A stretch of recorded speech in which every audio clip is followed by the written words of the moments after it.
Hey all, Jason Levon, priest at St. Luke's Episcopal Church in Milwaukee, Wisconsin. Welcome to another Pause and Pray.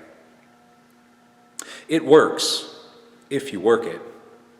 Those words come out of Alcoholics Anonymous, the 12-step tradition. And they contain the wisdom that the 12 steps aren't a magic fix to our struggles with addiction in life.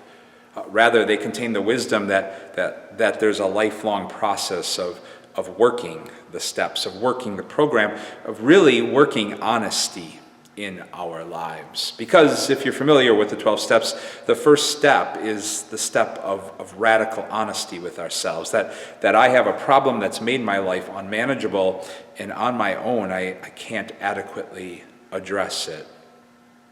It's the work of a lifetime, but it's so important that those in recovery will say that nothing else that's worth anything matters if you're not working that first step of honesty.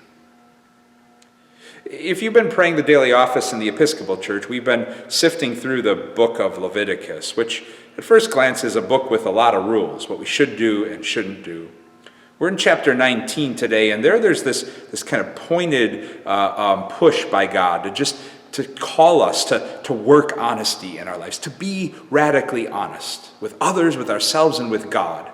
And maybe under that, or seen through that light, we come to see the entire book of Leviticus in a different way. Yes, it's a long list of rules of what we should do and shouldn't do. But underneath it all, that's driven by a God who longs for a radically honest relationship with us, who wants to be in relationship with us in our honest selves, just as we are. And when we bring our honest selves to God, we encounter God just as God is, radical, redemptive, transformative love, and the marvel and beauty and gift that comes into being when we honestly meet God in that love. Those working the steps, though, will say that work of honesty is the work of a lifetime. It's hard work, but it's holy work.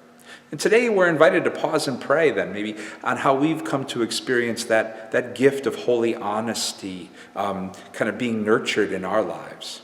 Some of us find it in 12-step groups. Still others in the office of a therapist, others in our deep friendships or with our partners where we can truly be honest and vulnerable. Sometimes we find it in our own lives when we experience that courage that builds up, that really allows us to take a real, raw, vulnerable, honest look at our own lives.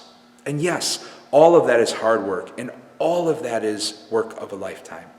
But it's also incredibly holy work, because underneath it all, we come to discover that we come from a love who honestly loves us as we honestly are.